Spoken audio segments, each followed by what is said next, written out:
আসসালামু আলাইকুম সুপ্রিয় দর্শক, কেমন আছেন সবাই? আশা করছি সকলেই ভালো আছেন। আজকের ভিডিওতে আমরা মরিশাসের বেশ কিছু গুরুত্বপূর্ণ তথ্য আপনাদেরকে দেওয়ার চেষ্টা করব।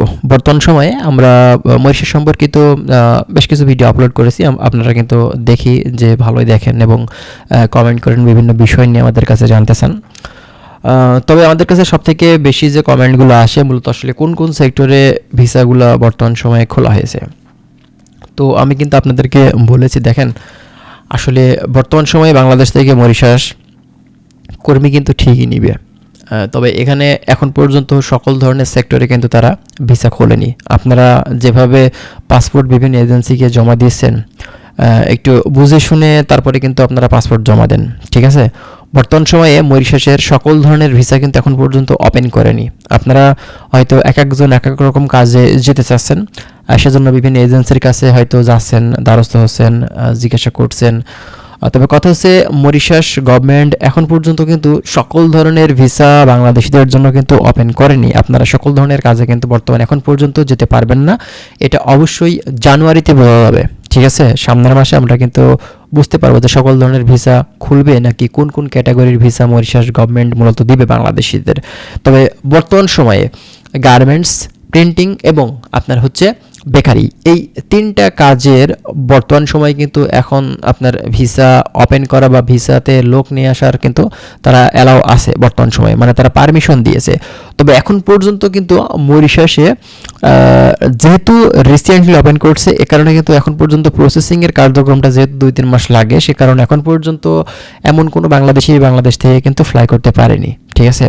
তো রিসেন্টলি আমরা যে তথ্যগুলো এখন পাচ্ছি যে আপনারা অনেকেই বিভিন্ন ধরনের কাজের জন্য বিভিন্ন এজেন্সিকে ফাইল দিচ্ছেন এবং মরিশাসের ভিসা মানে কিছু ক্যাটাগরির ভিসা খুলেছে বিধায় বিভিন্ন এজেন্সি তারা কিন্তু নিজের ইচ্ছা মতন বিভিন্ন ধরনের আসলে প্রচারণা কিন্তু করছে অনলাইন প্ল্যাটফর্মে, যেটা আপনাদের জন্য খুবই বিপজ্জনক হতে পারে। তো আপনারা অবশ্যই একটু চিন্তা ভাবনা করে, বুঝে শুনে, সার্বিক দিক বিবেচনা করে তারপরে কিন্তু আপনারা ডকুমেন্টস বা আপনাদের টাকা পয়সাগুলো লেনদেন করবেন। এখন পর্যন্ত সকল ধরনের কাজের ভিসা কিন্তু খোলেনি, এজন্য আপনি সমস্যাতে পড়তে পারেন। আপনাদের অবশ্যই সাবধান থাকতে হবে, ঠিক আছে? এবং এই মরিশাস দেশটিতে এখানে গিয়ে ভালো কিছু করা যায় বিধায় কিন্তু আমাদের বাংলাদেশি ভাইয়েরা যেয়ে থাকে, কম খরচে ভালো কিছু করা যায় সেখানে, এজন্যই কিন্তু আমরা বাংলাদেশ থেকে যেয়ে থাকি। তো যারা মরিশাসে যাচ্ছেন, আমি বলবো যে ভাই আপনারা অবশ্যই এই দেশটিতে ঢুকতে পারবেন, তার জন্য আপনাদের আরেকটু ধৈর্য ধরতে হবে। যেহেতু দীর্ঘদিন ধরে আপনারা ধৈর্য ধরেই আছেন, এখন কিছু করার নেই। যেহেতু এখন পর্যন্ত আপনার সরকারিভাবে বলা হয়নি বা আমরা এখন পর্যন্ত সেই ধরনের কোনো দিক নির্দেশনা পাইনি যে সকল ধরনের ভিসা ওপেন করে দিয়েছে।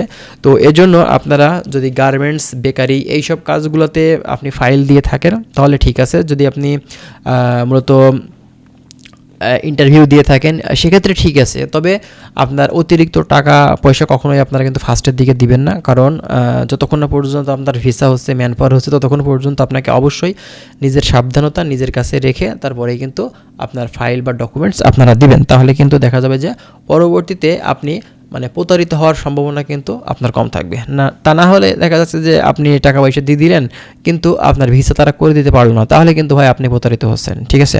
সেজন্য যাদের চিন্তাভাবনা থাকবে যে মরিশাসে যাবেনি, এক্ষেত্রে আপনাদের একটু ধৈর্য ধরতে হবে। ধৈর্য ধরে তারপরে কিন্তু আপনারা ট্রাই করবেন এই মরিশাস দেশটিতে যাওয়ার জন্য, ঠিক আছে? তো যাই বন্ধুরা, আশা করছি বিষয়গুলো আপনারা ভালোভাবে বুঝতে পারছেন। যদি আরও বিস্তারিত আপনাদের জানার থাকে আপনারা কমেন্ট করবেন, আমরা চেষ্টা করবো আরও অনেক ধরনের গুরুত্বপূর্ণ তথ্যগুলো আপনাদের মাঝে শেয়ার করার। ভালো থাকবেন সবাই, আল্লাহ হাফেজ।